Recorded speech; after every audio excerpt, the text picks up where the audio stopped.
अब इस कहानी की शुरुआत होती है इसके पार्ट 5 से, जहां ब्राजील शहर के रियो में जब डोमिनिक यानी कि डॉम अपनी टीम के साथ वहां के ड्रग किंग हर्नान रेज का पैसा चुराता है, तो हर्नान अपना सारा पैसा एक तिजोरी में डलवाकर उस तिजोरी को वहीं के पुलिस स्टेशन में रखवा देता है। वहीं वो अपने बेटे डांटे से बताता है, डॉम ने मुझको बर्बाद कर दिया, उसने मेरा सब कुछ तबाह कर दिया। तो डांटे अपने पिता की तकलीफ को देखता हुआ उनसे डॉम को मारने का वादा करता है। तो उसका पिता उससे कहता है, मौत उसके लिए बहुत छोटी सजा है, उसको इतना तड़पाओ जैसे नर्क का शैतान लोगों को तड़पाता है। उसी समय डॉम और ब्रैन उसी तिजोरी को अपनी कार से बांधकर पुलिस स्टेशन से बाहर ले आते हैं, जिसकी वजह से वहाँ की पुलिस उन दोनों के पीछे पड़ जाती है। साथ ही डांटे भी अपने पिता के साथ उनका पीछा करने लगता है, पर डॉम डांटे की कार को तिजोरी से टक्कर मारकर पुल से नीचे नदी में गिरा देता है। तिजोरी के वजन से डॉम की कार भी उछलकर हर्नान रेस की गाड़ी में घुस जाती है, जिसकी वजह से हर्नान मारा जाता है, लेकिन पानी में गिरने की वजह से डांटे बच जाता है। अब कहानी शुरू होती है आज के समय अमेरिका में कैलिफोर्निया राज्य के शहर लॉस एंजलिस से। यहाँ डॉम अपने बेटे ब्रैन को उसकी 9 साल की उम्र में ही उसका पहला ड्रिफ्ट सिखाता है। डॉम ने अपने बेटे का नाम अपने अजीज दोस्त ब्रैन के नाम पे ही रखा होता है, पर वो अपनी परफॉर्मेंस से खुश नहीं होता। तो डॉम उसको एक सीख देता है कि तुम पहले अपनी फिनिश लाइन को ढूंढो, फिर अपनी कार पर पकड़ बनाओ और उसके बाद अपनी कार को बस उड़ा दो। फिर वो ब्रैन के साथ घर आ जाता है, जहाँ सारे फैमिली के लोग मिलते हैं। वहीं हान भी होता है, जो इसके पार्ट 7 में शॉ के द्वारा मारा जाता है। फिर वो इसी के 9th पार्ट के मिड क्रेडिट सीन में शॉ को ही ढूंढता हुआ उसके घर पहुंच जाता है। इधर डॉम की माँ सबको लंच करने के लिए आवाज देती है। वहाँ सभी परिवार की खुशी के लिए टोस्ट करते हैं। ये उनका एक दूसरे के लिए प्यार को दर्शाता है। उसके बाद तेज रैमजे को बताता है, एजेंसी चाहती है हम उनके लिए मिलिट्री से चोरी हुई एक हाईटेक क्वांटम कंप्यूटर चिप को रोम से उड़ा लें, क्योंकि कल ही उसको कहीं रोम से बाहर ले जाया जा रहा है। वहीं दूसरी तरफ हान डॉम से कहता है, तुम्हारा बेटा जब 12 साल का होगा तो वो हम सबसे बेहतर होगा। तो डॉम मुस्कुराता हुआ उससे कहता है, नई पीढ़ी हमेशा पहले वाली पीढ़ी से बेहतर होती है, यही एक पिता का फर्ज होता है, और कहकर अपने पिता की तस्वीर को देखने लगता है। तभी उसकी दादी उससे कहती है, तुमने अपने पिता का नाम रोशन किया है और हमको हमेशा अपने दिल में रखना। डॉम उनकी बात सुनकर उनको गले लगा लेता है। फिर उसी रात सोने से पहले वो लेटी को बताता है कि आज हमारे बेटे ने मुझसे कहा, डैडी आप कभी नहीं डरते। सच बताऊं तो मैं तुम दोनों को खोने से बहुत डरता हूँ। उसकी बात सुनकर लेटी उसको किस कर लेती है और कहती है, ऐसा कुछ नहीं होने वाला। फिर उसी रात अचानक उनकी सबसे बड़ी दुश्मन साइफर घायल हालत में उनके घर पहुँचती है। डॉम उसको देखकर गुस्से से फट जाता है, क्योंकि इसके 8th पार्ट में साइफर ने ही डॉम की दूसरी पत्नी एलिना को उसी की आंखों के सामने मरवा दिया था, और साथ ही उसके बेटे ब्रेन को भी लगभग मार ही चुकी थी, लेकिन उस वक्त शॉ ने उसे बचा लिया था। अब घायल साइफर उससे कहती है, अब तुम सिर्फ ये समझो मेरे पास कितनी बड़ी वजह होगी जो मैं खुद यहाँ आई हूँ। फिर वो डॉम और लेटी को बताती है कि आज उसकी मुलाकात एक शैतान से हुई। वो सीधे मेरे ऑफिस में आया और उसने तुमको और तुम्हारे परिवार को मारने के लिए मेरी टेक्नोलॉजी और मेरे आदमी मांगे, पर मैंने उसको मना कर दिया। वो जानता था कि मैं उसे मना करूंगी, इसलिए उसने पहले ही मेरे साथ काम कर रहे आदमियों के परिवारों और उनके बच्चों को उठवा लिया, जिसकी वजह से मेरे ही लोग मेरे दुश्मन बन गए और मैं उनसे खुद को बचाकर यहाँ तक पहुँची हूँ। अब वो शैतान तुम्हारे परिवार के लिए आ रहा है। अगली सुबह लिटिल नोबडी वहाँ आता है, तो डॉम उससे साइफर की बात की सच्चाई के बारे में पूछता है। तो वो बताता है उसके यहाँ के सारे इक्विपमेंट गायब हैं और जगह भी गोलियां चलने की वजह से तबाह हो गई है। अब ये काम जिस किसी ने भी किया है उसके पास सुपर एडवांस हथियारों की भरमार है। तभी उनको पता चलता है तेज और रैमजे जिस मिशन पर रोम गए हैं उस पर एजेंसी ने उनको कभी भेजा ही नहीं। तो लेटी समझ जाती है कि ये सब एक चाल है। इधर रोम में वो तीनों हान के साथ कंप्यूटर चिप को चुराने की कोशिश करते हैं। तेज और रैमजी कंप्यूटर चिप को ले जाने वाले ट्रक के गार्ड और ड्राइवर को बेहोश करके उस ट्रक के अंदर आ जाते हैं, लेकिन तभी ट्रक के अपना आप लॉक हो जाने की वजह से उनको पता चलता है कि कोई इस ट्रक को कंट्रोल कर रहा है। उस ट्रक को कंट्रोल करने वाला कोई और नहीं बल्कि डांटे ही होता है। अब डॉम, लेटी और लिटिल नोबडी भी रोम में आकर अपने साथियों को ढूंढने लगते हैं। इधर डांटे ट्रक के आगे और पीछे चल रहे दोनों जीप को उड़ा देता है और ऐसा करते हुए वो बहुत खुश होता है। उसी समय डांटे उस ट्रक में रखी हुई किसी चीज को ऑन करता है। उस चीज में होने वाली आवाज की वजह से तेज ट्रक के पीछे जाकर देखता है, तो उसको वहाँ कंप्यूटर चिप नहीं बल्कि एक बॉल के आकार का बहुत ही बड़ा न्यूट्रॉन बॉम्ब मिलता है और वो ये बात सबको बता देता है। तो रोमन उससे पूछता है कि कितना बड़ा है, तो तेज उससे कहता है ये बॉम्ब इतना बड़ा है कि पूरे रोम को 7 हिस्सों में तोड़ दे। ये सुनकर वो सभी घबरा जाते हैं। तभी रैमजे को डॉम की कार दिखाई पड़ती है, उसकी जान में जान आ जाती है। तभी नोबडी उनसे कहता है, मैं इसको बंद कर सकता हूँ, तुम बस इस ट्रक को रोक लो। इन सब बातों को डांटे भी सुन रहा होता है, जिसकी वजह से वो किसी को भी ट्रक को रोकने नहीं देता, लेकिन वो ट्रक का पिछला दरवाजा खोल देता है। इतने में डॉम के ट्रक को रोकने की कोशिश में ट्रक पलट जाता है और वो बॉम्ब उसमें से निकलकर रोम की ढलान वाली सड़कों पर बहुत तेजी के साथ लुढ़कने लगता है। इतने में पुलिस वालों से बचने के लिए रैमजे, हान, तेज और रोमन नीचे सीवर में उतर जाते हैं। अब बड़ी मुश्किल से डॉम बॉम्ब को रोक देता है। इतने में डांटे नोबडी को रोकने के लिए उसकी गाड़ी के नीचे बॉम्ब लगा देता है, पर उसके फटने से पहले ही लिटिल नोबडी गाड़ी से कूद जाता है, लेकिन उसकी गाड़ी बॉम्ब से टकरा जाती है, जिस वजह से वो फिर से लुढ़कने लगता है। इन सब में डांटे लेटी के हाथों में आने से पहले ही निकल जाता है और पुलिस लेटी को ही गिरफ्तार कर लेती है। अब डांटे बॉम्ब को एक्टिवेट कर देता है और रोम की सबसे ऊंची जगह पे चढ़ के अपने हाथ खोलकर खड़ा हो जाता है। बॉम्ब अगले 30 सेकंड में फटने वाला होता है। तभी डॉम पुलिस वालों की कार को फोड़ता हुआ अपनी कार को उस बॉम्ब के आगे लगाकर उसको रोकने की कोशिश करता है, पर वो जब नहीं रुकता तो डॉम वहीं पास में खड़े टाउन क्रेन के एक कोने पर अपनी गाड़ी से टक्कर मार देता है, जिसकी वजह से वो बॉम्ब टाउन क्रेन से टकराकर पुल से नीचे नदी में गिरकर तुरंत फट जाता है। पानी में गिरने की वजह से उसका असर बहुत कम हो जाता है, लेकिन फिर भी उसका प्रेशर इतना ज्यादा होता है जो मीलों तक हवा का तूफान उठा देता है। डांटे उस बॉम्ब से बनने वाले प्रेशर को एक जुनून के जैसे महसूस करता है। उसके बदला लेने के पागलपन ने पूरे रोम को तबाही का मंजर दिखा दिया। डांटे वहीं खड़ा हुआ कहता है, अभी तो खेल शुरू हुआ है, जल्दी मिलेंगे डॉम। इस घटना की वजह से वहाँ की पुलिस डॉम और उसकी पूरी टीम को जिम्मेदार मानते हुए उनको आतंकवादी घोषित कर देते हैं। अब उनके बचाव में टेस एजेंसी के हेडक्वार्टर आती है। टेस एजेंसी के पिछले हेड मिस्टर नोबडी की ही बेटी होती है। वहाँ उसको अमेज मिलता है। लिटिल नोबडी के घायल हो जाने के बाद यही एजेंसी को लीड कर रहा होता है। वो वहाँ टेस को डॉम और उसकी टीम के द्वारा किए गए सभी तरह के गैर कानूनी कामों को दिखाता है और बताता है उसने हमारे टॉप 3 लोगों को भी गुमराह किया। तुम्हारे पिता भी उसके बहकावे में आ गए थे।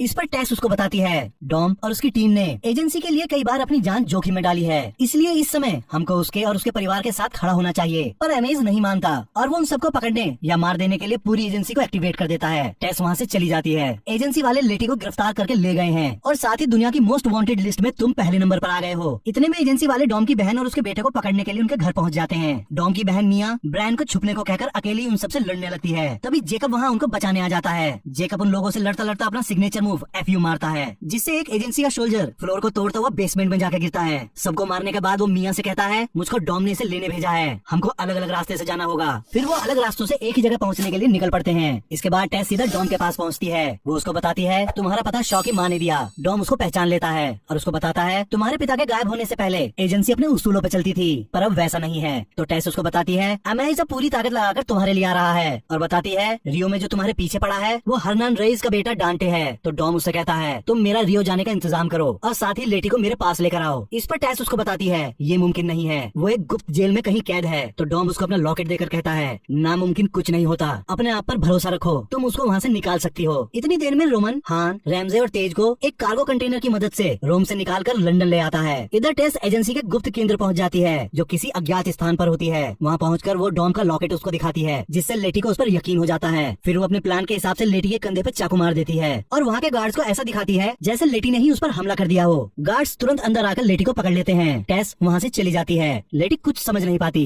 इधर डॉम अपने लोगों के पास रियो आ जाता है। यहाँ उसका दोस्त डिएगो उसे देखकर गले लगा लेता है। उसी समय एक लड़की जिसका नाम इजाबेल होता है वो आती है। डॉम को वो जानी पहचानी से लगती है और वो उसे पहचान जाता है कि वो उसकी दूसरी पत्नी एलिना की ही छोटी बहन है। वो डॉम को रेस करने के लिए चैलेंज करती है, लेकिन तभी डांटे वहाँ आकर डॉम को अपना परिचय देता है और उससे रेस करने को कहता है। पर बात करते करते दोनों तरफ के लोग एक दूसरे पर गन तान देते हैं। डॉम खून खराबे से बचने के लिए रेस करने को तैयार हो जाता है। अब रेस में 4 लोग होते हैं, डांटे, डॉम, डिएगो और इजाबेल। रेस शुरू होती है। तभी डॉम को पता चलता है कि डांटे ने डिएगो और इजाबेल की कार में बॉम्ब लगा रखा है। फिर डांटे डॉम से पूछता है, तुम किसको बचाओगे? तभी वो इजाबेल को बचाने की कोशिश करता है, जिसकी वजह से डांटे डिएगो की कार को उड़ा देता है। डिएगो वही मर जाता है। अब वो इजाबेल की कार को भी बॉम्ब से उड़ाने ही वाला होता है। उससे पहले ही डॉम इजाबेल की कार को टक्कर मारकर उसका बॉम्ब उससे अलग कर देता है, जिसकी वजह से इजाबेल की कार पलट जाती है और बॉम्ब फटने का ज्यादा असर नहीं होता। डॉम तुरंत इजाबेल को उसकी कार से निकालता है। इतने में रेस डांटे जीत जाता है। इधर एजेंसी के गुप्त ठिकाने पर एजेंसी वाले लेटी के घाव को लेजर टेक्नोलॉजी की मदद से भर देते हैं। अब जैसे ही उसे होश आता है तो वो अपने बगल में साइफर को लेटा देखती है। अगली सुबह डांटे डॉम और उसकी पूरी टीम के बैंक अकाउंट्स को हैक करके उनका सारा पैसा निकाल लेता है। इस बात का पता जैसे ही उन सब लोगों को लगता है तो रोमन को छोड़कर सारे लोग परेशान हो जाते हैं, क्योंकि इस लड़ाई को लड़ने के लिए उन सबको हथियार और कार चाहिए थी। तभी रोमन अपनी जैकेट खोलकर दिखाता है। उसने अपने हिस्से के सारे पैसे जैकेट में ही रख रखे थे। दूसरी तरफ जेकब अपनी और ब्रायन की एक नई आइडिया बनाता है, क्योंकि आगे का सफर उनको हवाई जहाज से तय करना था। अब आईमेस को पता चलता है टेस लेटी से मिलकर आई है, तो उसको टेस पर शक हो जाता है। इसलिए वो टेस की पिछली लोकेशन को निकलवाकर डॉम की लोकेशन का पता निकाल लेता है। अब रैमजे अपनी टीम के साथ ब्लैक मार्केट से अपनी जरूरत का सामान खरीदने अपने पुराने दोस्त के पास आती है, पर वो उनकी खबर एजेंसी को दे देता है, जिसकी वजह से रैमजे उसको जोर से थप्पड़ मारती है। इधर एजेंसी के गुप्त ठिकाने पर साइफर वहाँ मौजूद सभी लोगों को बेहोश करके खुद को छुड़ा लेती है। वो लेटी को भी आजाद करा देती है। असल में लेटी को वहाँ से निकालने का टेस ने यही प्लान बनाया था। लेटी सबको बेहोश देखकर साइफर से पूछती है, हमारे पास यहाँ से निकलने के लिए कितना समय है? तो साइफर बताती है कि 10 मिनट। ये बात सुनकर लेटी साइफर को मारने लगती है। वहाँ उन दोनों की बहुत लड़ाई होती है। लेटी उसको एक जोरदार किक मारकर बेहोश कर देती है।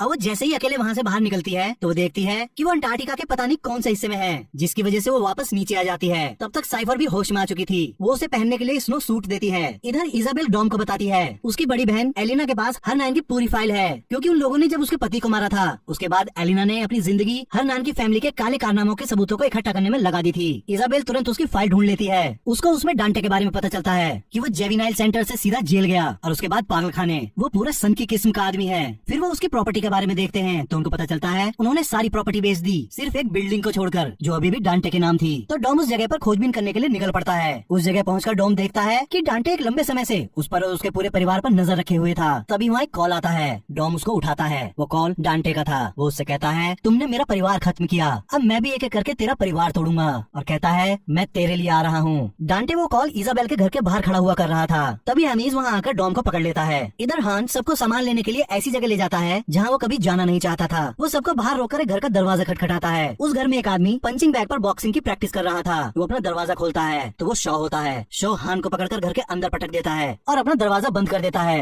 रैमजे तुरंत अपना कंप्यूटर लगाकर उसके दरवाजे को खोलने में लग जाती है। इधर शॉ हान से कहता है तू मरा हुआ ही ठीक था, और कहकर उससे लड़ने लगता है। लड़ते लड़ते वहाँ एजेंसी के लोग आ जाते हैं और जितने भी लोग अंदर आ गए थे शॉ सबको मार देता है। फिर वो हान को पकड़कर उससे पूछता है तुम मुझको मारने के लिए आर्मी लाए हो? तो हान उसको बताता है वो मुझको भी मारना चाहते हैं। तभी वहाँ एजेंसी के और लोग भी आ जाते हैं। अब वो दोनों मिलकर सबको मार डालते हैं। तभी रैमजर वो सब दरवाजा खोलकर अंदर आ जाते हैं। फिर अचानक से वो देखते हैं कि उस बैग में से एक रशियन आदमी निकलता है और वो वहाँ से नंगा ही भाग जाता है। इस आदमी को शॉ इसके 9 पार्ट के मिड क्रेडिट सीन में ऐसी जानकारी पाने के लिए मार रहा था जो उसके पास पहले से ही मौजूद थी। शॉ उसके साथ सिर्फ एक्सरसाइज कर रहा था। अब रैमजे शॉ का कंप्यूटर इस्तेमाल करके ये पता निकालती है कि हमारा पैसा निकालकर डांटे ने हम सबको ही मारने के लिए दुनिया भर के सुपारी किलर्स की फौज खरीदी है। उसमें वो शॉ को उसकी माँ की तस्वीर भी दिखाता है। शॉ हालातों को समझता हुआ तुरंत कुछ हथियार और एक कार लेकर वहाँ से अकेला ही निकल जाता है। इधर हवाई जहाज में बैठा जेकब ब्रायन से टॉयलेट जाने को कहता है और फिर उसी के साथ टॉयलेट की तरफ जाने लगता है, क्योंकि उसको शक हो गया था कि कुछ लोग प्लेन में भी उसका पीछा कर रहे हैं। जेकब उन तीनों को मारकर प्लेन के टॉयलेट में ही बैठा देता है और फिर ब्रायन के साथ प्लेन के कार्गो एरिया में आकर अपने ग्लाइडर की मदद से उड़ते हुए प्लेन से ही ब्रायन को लेकर वहाँ से निकल जाता है। इधर अमेज डॉम से कहता है तुम इतनी आसानी से पकड़े गए मैंने कभी सोचा नहीं था, और हंसने लगता है। तो डॉम हल्का सा मुस्कुराता हुआ उससे कहता है अपनी सीट बेल्ट बांध लो। अमेज कुछ समझ नहीं पाता। तभी डॉम अपनी बेल्ट लगाकर गाड़ी के हैंडल्स को पकड़ लेता है। तभी एक रॉकेट उनकी गाड़ी पे आकर लगता है। गाड़ी धमाके से पलट जाती है। डॉम अमेज को बचाने के लिए उसको अपने पैर से दबा देता है। अब वो जैसे ही उस वैन से बाहर निकलते हैं तभी डांटे के आदमी उन पर ताबड़तोड़ गोलियां चलाना शुरू कर देते हैं। डांटे भी वहाँ जाता है। वो डॉम को याद दिलाता है ये वही पुल है जहाँ उसने उसके पिता को मारा था। फिर वो अपनी कार की डिक्की से इजाबेल को निकालकर डॉम को दिखाता है। तो डॉम तुरंत वहीं टेढ़ी खड़ी गाड़ी की स्टीयरिंग में एक सरिया फंसाकर उसको स्टार्ट कर देता है और उस कार को अकेला ही सीधा कर देता है। सीधी होते ही वो कार सामने से गोली चला रहे एक आदमी को टक्कर मारकर मार देती है। उसके बाद डॉम जैसे ही बाकी आदमियों को मारने लगता है तभी डांटे इजाबेल की गर्दन पर चाकू रखकर डॉम से रुकने को कहता है। टेस आकर बाकी बचे लोगों को गोली मार देती है। अब डांटे अपने आप को घिरा देख इजाबेल को लात मारकर छोड़ देता है। फिर डॉम डांटे को बहुत मारता है जिसकी वजह से डांटे का एक दांत टूट जाता है। डांटे खड़े होकर एक इशारा करता है तो एक गोली टेस को लगती है। दूसरा इशारा करने पर गोली एमेज को लगती है। उसका एक स्नैपर वहीं हेलीकॉप्टर में बैठा हुआ डांटे के हर इशारे पर गोली चला रहा था। फिर वो इजाबेल पर निशाना लगाकर 5 सेकंड का इशारा करता है, लेकिन गोली चलाने से पहले ही डॉम उसको बचा लेता है। इतने में डांटे टेस की जेब से गॉडजाई निकाल लेता है। इसको रैमजे ने बनाया था। टेस ने उसको एजेंसी के हेडक्वार्टर से चुरा लिया था जब वो एमआई से मिलने आई थी। गॉडजाई एक छोटा सा कंप्यूटर होता है जिसकी मदद से आप किसी की भी लोकेशन ट्रैक करके उस तक पहुंच सकते हैं। डांटे वहाँ से जाने से पहले डॉम से कहता है तुमने मेरे पिता को इसी जगह मारा था। फिर वो उसको गॉडजाई दिखाकर बताता है अब मुझको पता है कि तेरा बेटा कहाँ है, और हेलीकॉप्टर में बैठकर वहाँ से निकल जाता है। डॉम तुरंत टेस को देखता है। गोली उसके कंधे में लगकर निकल जाती है। फिर टेस डॉम को उसका लॉकेट वापस करके कहती है तुम उसको रोक लोगे, भरोसा रखो। फिर इजाबेल टेस को हॉस्पिटल ले जाती है। इतने में अमेज भी खड़ा हो जाता है। उसको उसकी बुलेट प्रूफ जैकेट ने बचा लिया था। अब वो भी डॉम को उसके बेटे को बचाने में साथ देने को तैयार हो जाता है। इतने में जैकब ब्रायन को लेकर पुर्तगाल में अपने ठिकाने पर पहुंच जाता है। वो जगह पहले एक खदान थी पर अब जैकब ने उसको अपना कंट्रोल रूम बना लिया था। तभी ब्रायन उससे अपने पापा के बारे में पूछता है तो जैकब उसको बताता है तुम परेशान मत हो, तुम्हारे पापा हर हालत में यहाँ आएंगे। फिर ब्रायन की नजर वहीं पर ढकी हुई कार पर पड़ती है। वो जैकब से उसके बारे में पूछता है तो जैकब बताता है ये मेरा नया प्रोजेक्ट है जिस पर मैं काम कर रहा हूँ। तभी ब्रायन उसका एक साइड से कवर हटाता है तो उसमें टैंक का बैरल लगा देख चौंक जाता है। इधर डांटे भी अपने भाड़े के सैनिकों के साथ पुर्तगाल आ जाता है। जैकब का सर्विलेंस सिस्टम तुरंत उसको अलर्ट कर देता है जिसकी वजह से वो ब्रायन को लेकर उस कार में बैठकर पीछे के गेट से निकल जाता है। डांटे के आदमी भी दूसरे रास्ते से उसके सामने आ जाते हैं। तभी जैकब ब्रायन को इशारा करता है। ब्रायन तुरंत गाड़ी के लीवर को खींचता है जिसकी वजह से उसमें लगे टैंक के बैरल गोले दाग देते हैं। दोनों गोले सामने से आ रही 2 गाड़ियों को उड़ा देते हैं जिससे जैकब को वहाँ से निकलने का रास्ता मिल जाता है। अब डांटे भी अपनी कार में बैठकर उनके पीछे लग जाता है। फिर जैकब जैसे ही गोले को रिलोड करता है उसको रिलोड करने वाला लीवर अटक जाता है जिस वजह से गोला सही से बैरल में नहीं चढ़ पाता। इतने में डॉम भी वहाँ कार्गो प्लेन से आ जाता है पर वो प्लेन के बिना लैंड किए ही अपनी गाड़ी को लेकर बीच हवा में ही उतर जाता है। ब्रायन अपने पापा को देखकर खुश हो जाता है। फिर एमएस डॉम से कहता है हवाई पट्टी यहाँ से 5 किलोमीटर दूर है इसलिए वो वहीं लैंड करेगा और डॉम को वहीं आने को कहता है। फिर वो अपनी कार से टनल के अंदर से गुजरने लगते हैं तो ब्रायन गाड़ी के पीछे जाकर जाम हुए गोलों पर हाथ मारकर उनको ठीक कर देता है। तभी डांटे अपनी कार से उसके बगल में आकर ब्रायन को उठाकर अपनी गाड़ी में बैठा लेता है और अपनी गाड़ी के नाइट्रस ऑक्साइड को खोलकर तेजी से वहाँ से निकलकर डॉम की गाड़ी को टक्कर मार देता है, जिसकी वजह से डॉम की गाड़ी सड़क के बैरियर को तोड़ते हुए रॉन्ग साइड आ जाती है। उसी साइड डांटे के लोग हथियार से लैस गाड़ियों में डॉम के सामने आ जाते हैं। जेकब समझ जाता है अब डॉम खुद को बचा नहीं पाएगा, तो वो डॉम से कहता है तुम्हारा बेटा सच में कमाल है, लेकिन ये समय है तुम्हारे भाई के जलवा दिखाने का। तभी वो अपने गाड़ी के टैंक के बैरल्स को जमीन की तरफ कर देता है और गोले दागने के लिए उसका लीवर खींच देता है, जिसकी वजह से जेकब की गाड़ी उसके साथ हवा में उछलकर डांटे के लोगों की गाड़ी के सामने आकर गिर जाती है। वो सारी गाड़ियाँ जेकब की गाड़ी से टकराकर ब्लास्ट हो जाती है। जेकब ने अपने परिवार के लिए खुद को सेक्रीफाइस कर दिया। डॉम उसकी मौत की वजह से गुस्से और दुख दोनों से भर जाता है। वो रॉन्ग साइड से ही डांटे का पीछा करने लगता है। तभी दो हेलीकॉप्टर उसकी गाड़ी पर एंकर फंसा देते हैं और फिर उसे खींचने लगते हैं। तभी डॉम गाड़ी की पूरी रेस दबाकर उसका नाइट्रॉक्स खोल देता है और वो पुल से गाड़ी को कुदाकर डांटे के पीछे नीचे वाले पुल पर आ जाता है, जिसकी वजह से दोनों हेलीकॉप्टर अपना बैलेंस खोकर आपस में टकराकर ब्लास्ट हो जाते हैं। फिर डॉम डांटे की गाड़ी में रखे वॉकी टॉकी पर अपने बेटे से कहता है तुमको अपना पहला सबक याद है ना, कार को महसूस करो, अपनी फिनिश लाइन ढूंढो और फिर उड़ो। इतना कहते ही डॉम अपनी कार से ड्रिफ्ट मारता है, जिसकी वजह से उसकी गाड़ी से बंधा हेलीकॉप्टर अपनी केबल को तोड़ता हुआ डांटे की कार से टकरा जाता है। उसके टकराने की वजह से डांटे की कार डिसबैलेंस होकर फिसलने लगती है। डॉम ड्रिफ्ट मारता हुआ ठीक उसके बगल में आकर ब्रैन से कूदने को बोलता है। ब्रैन गाड़ी का दरवाजा खोलकर अपने डैड की तरफ कूद जाता है। डॉम उसको तुरंत पकड़कर अपनी गाड़ी में बैठा लेता है। डांटे की कार सड़क से उतर जाती है। इतने में अमेज कार्गो प्लेन को लैंड करवा देता है और डॉम को बता देता है। डॉम उससे कहता है हम बस पहुंच ही रहे हैं। अब वो जैसे ही एक डैम पर पहुंचते हैं, वहीं उनके सामने एक सेमी ट्रक जिसके कंटेनर के अंदर पेट्रोल भरा होता है वो आ जाता है। तभी डॉम अचानक से ब्रेक लगा देता है और वो देखता है एक वैसा ही सेमी ट्रक उसके दूसरी तरफ आकर रास्ते को ब्लॉक कर देता है। इतने में डांटे भी डैम के टॉप पर आ जाता है, साथ ही एक डिवाइस लाता है जिससे वो दोनों ट्रक्स को कंट्रोल कर रहा था। ये सारी टेक्नोलॉजी साइफर की थी। अब वो डॉम से कहता है अब तुम वहीं हो जहाँ मैं तुम्हें लाना चाहता था और अब तुम्हारे लिए एक सरप्राइज है। तभी रोमन भी बाकी टीम के साथ वहाँ एरोप्लेन में आ जाता है। तो डॉम उससे कहता है ये एक चाल है, तुम लोग यहाँ से निकल जाओ। लेकिन इससे पहले वो अपने आप को बचा पाते उनके प्रोपेलर में घुसकर एक साइड के इंजन को ब्लास्ट कर देती है और वो मिसाइल किसी और ने नहीं बल्कि अमेज नहीं मारी थी, जिसकी वजह से उनका प्लेन पहाड़ी के दूसरी तरफ जाकर फट जाता है। तभी एक राज खुलता है, अमेज हमेशा से ही डांटे की फैमिली के साथ ही था।